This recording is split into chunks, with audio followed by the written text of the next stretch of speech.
Hi friends, welcome to not వైద్యం. ఈరోజు మనం చాలా మంది నన్ను కాల్ చేసి అదేవిధంగా వాట్సాప్ ద్వారా అడుగుతున్నారు అండి.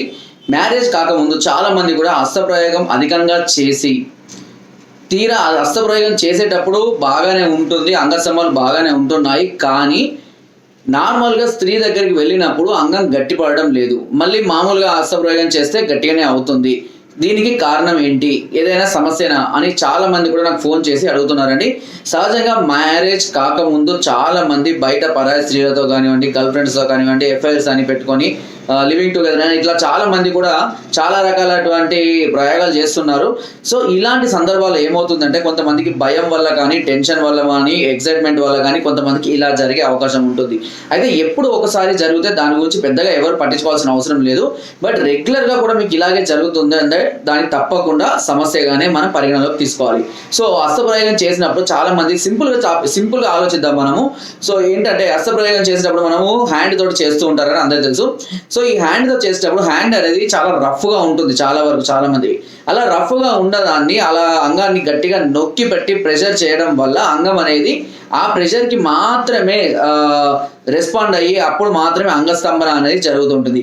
తీరా స్త్రీ దగ్గరికి వెళ్ళినప్పుడు అక్కడ అంత ప్రెషర్ అనేది ఉండదు స్త్రీ యోనిలో, కాబట్టి అప్పుడు ఆ సందర్భంలో అంగం అనేది స్తంభించగా బ్లడ్ సర్క్యులేషన్ కాక గట్టిపడదు. ఒకవేళ బలవంతంగా దాన్ని గట్టిపడేలాగా మనం ప్రయత్నం చేసినా కూడా అది కొద్దిసేపటికి మాత్రమే మళ్ళీ మెత్తబడిపోవడం జరుగుతుంది. కొన్ని సందర్భాలలో ఏమి చేయకుండానే అంటే ఫ్రాక్షన్స్ ఆఫ్ సెకండ్స్లోనే స్ఖలనం అయిపోయే అవకాశాలు కూడా చాలా మందికి ఉన్నాయి. కాబట్టి హస్తప్రయోగం అనేది అధికంగా చేయకూడదు. చేసిన ఒకవేళ మొత్తానికే చేయకూడదని ఏం లేదు, చేసుకోవచ్చు. ఒకవేళ చేసిన దాన్ని లిమిట్గా అది మృదువుగా చేసుకోవడం అనేది అవసరం. ఎందుకంటే అంగం మీద నరాలు చాలా సున్నితంగా ఉంటాయి, చాలా సన్నగా సున్నితంగా ఉంటాయి.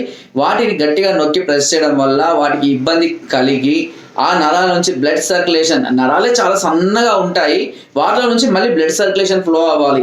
కాబట్టి అంత సన్నగా ఉన్నటువంటి నరాల్లో బ్లడ్ సర్క్యులేషన్ ఫ్లో కాకపోవడం వల్ల మీకు ఈ సమస్యలు రావడం జరుగుతుంది. అంతేకాకుండా చాలా మంది కూడా ఈ హస్తప్రయోగం చేసే ముందు రకరకాలుగా ఊహించుకుంటూ స్త్రీలతోటి రకరకాల భంగిమలు చేస్తున్నట్టుగా ఫీల్ అవుతూ ఇలా చేసుకొని తృప్తి చెంది అప్పుడు అంగం గట్టిపడి ఈ హస్తప్రయోగం చేసుకుంటారు. అయితే సహజంగా బయట స్త్రీ దగ్గర వెళ్ళినప్పుడు మీరు ఊహించుకున్నవి ఏవి ఇక్కడ జరగకపోవడం వల్ల కూడా మీ మైండ్లో ఆ ఆలోచనలకు వ్యతిరేకమైనటువంటి ఆలోచనలు కలగడం వల్ల కూడా కొన్ని సందర్భాల్లో విఫలమయ్యే అవకాశాలు ఉన్నాయి. కాబట్టి ఇక్కడ చాలా రకమైనటువంటి విషయాలు మీకు సామర్థ్యాన్ని తగ్గించడానికి ఎక్కువగా ప్రేరేపిస్తూ ఉంటాయి. కాబట్టి హస్తప్రయోగం చేసే వాళ్ళు లిమిట్గా చేసుకోండి, సున్నితంగా చేసుకోండి. ఒకవేళ హస్తప్రయోగం సున్నితంగా చేసుకోకుండా, లిమిట్గా చేసుకోకుండా అధికంగా చేసుకున్నట్లయితే కనుక ఎరెక్టైల్ డిస్ఫంక్షన్స్ కానివ్వండి, ప్రీమేచ్యూర్ ఎజాక్యులేషన్స్, నైట్ ఫాల్ లేదా ఇలాంటి కొన్ని ఇంపార్టెన్స్కి సంబంధించినటువంటి కొన్ని సమస్యలు తలెత్తే అవకాశాలు ఉన్నాయి, ఖచ్చితంగా ఉన్నాయి.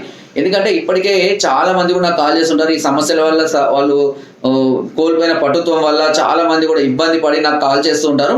కాబట్టి ఇలాంటి సందర్భాలలో మనం కొద్దిగా నిదానంగా మృదువుగా చేసుకోవడం అనేది అవసరం. సమస్య రాకపోతే ఏ ప్రాబ్లం లేదండి. సమస్య రాని వాళ్ళు ఇప్పటికైనా జాగ్రత్త పడి నేను చెప్పినట్టుగా చేసుకోండి. చాలా మంది అడుగుతున్నారు, సార్ ఎన్ని రోజులకు ఒకసారి హస్తప్రయోగం చేసుకోవడం బెటర్ అని చాలా మంది అడుగుతున్నారు. హస్తప్రయోగం అనేది నా సజెషన్ అయితే 5 to 7 daysకి ఒకసారి, 4 to 5 days, 5 to 7 days క్రమక్రమంగా తగ్గించుకోవడం మంచిది. అది కూడా నిదానంగా చేసుకోవడం వల్ల ఎన్నిసార్లు అంటే ఇట్లా కంటిన్యూగా ఎన్ని సంవత్సరాలు చేసుకున్నా ఎలాంటి సమస్యలు కానీ ఇంట్లో కానీ అంటే చేసుకున్నప్పుడు కానీ లేదంటే మ్యారేజ్ అయినాక కానీ ఎలాంటి సమస్యలు తలెత్తవు. ఒకవేళ మీరు నిజంగానే సమస్యలతో బాధపడుతూ ఉంటే, ఇలాంటి సమస్య ఆల్రెడీ మీరు ఫేస్ చేస్తున్నట్లయితే కనుక తప్పకుండా ట్రీట్మెంట్ తీసుకోవాల్సి ఉంటుంది. దీనికి సంబంధించినటువంటి ట్రీట్మెంట్ కొరకు మన దగ్గర మెడిసిన్ సపరేట్గా తయారు చేస్తామండి. నరాల బలానికి, అదేవిధంగా హార్మోన్స్ డెవలప్మెంట్కి, అంగం మీద నరాల్లో బలం చేర్చి బ్లడ్ సర్క్యులేషన్ పెంచడం కోసం ఆయిల్ని, ఇలా అన్ని రకాల మెడిసిన్ తయారు చేస్తాం. దీనికి వచ్చేసి ఒక పౌడర్ ఉంటుంది, 5 రకాల మాత్రలు ఉంటాయి, ఒకటి ఆయిల్ ఉంటుంది. దీనికి 4 months కోర్స్ ఉంటుంది, కంటిన్యూగా వాడుకోవాల్సి ఉంటుంది. అది మీ సమస్యను బట్టి నేను అన్ని కూడా క్లియర్గా ఎక్స్ప్లెయిన్ చేస్తాను. ఒకవేళ మీరు ఇలాంటి సమస్యతో బాధపడుతున్నట్లయితే ఒకసారి మమ్మల్ని సంప్రదించండి. దానికి ఒకవేళ మీరు సంప్రదించాలి అనుకుంటే కింద స్క్రోల్ నెంబర్స్కి ఫోన్ ద్వారా లేదా వాట్సాప్ ద్వారా లేదా కింద డిస్క్రిప్షన్ మా యొక్క అడ్రస్ కూడా నేరుగా వచ్చి మమ్మల్ని సంప్రదించి మీ అన్ని రకాల సమస్యలకు సలహాలని, సూచనల్ని, మెడిసిన్స్ కూడా పొందవచ్చు. మీరు రాలేని పరిస్థితుల్లో ఉంటే కనుక కొరియర్ ద్వారా కూడా మెడిసిన్ తెప్పించుకునే అవకాశం నాటు వైద్యం ఛానల్ మీకు అందిస్తుంది. ఓకే, సో ఫ్రెండ్స్, మీకు ఎలాంటి సమస్యను ఎప్పుడు కూడా నెగ్లెక్ట్ చేయొద్దు అని వెంటనే దాన్ని సర్దిద్దుకోవడం వల్ల సమస్య అనేది పెరగకుండా ఉంటుంది. నా వీడియో కనుక మీకు నచ్చినట్లయితే లైక్ చేయండి, షేర్ చేయండి, అదేవిధంగా మా ఛానల్ని సబ్స్క్రైబ్ చేయడం మాత్రం అస్సలు మర్చిపోకండి. చాలా మంది చూస్తున్నారు బట్ సబ్స్క్రైబ్ చేసుకోవడం లేదు. తర్వాత ఇలాంటి వీడియోస్ కావాలంటే మీకు దొరకవు, జస్ట్ సబ్స్క్రైబ్ బటన్ క్లిక్ చేయండి. దానివల్ల మీకు ఎలాంటి నష్టం ఉండదు, బట్ అది నాకు చాలా యూస్ఫుల్ అవుతుంది. Thank you.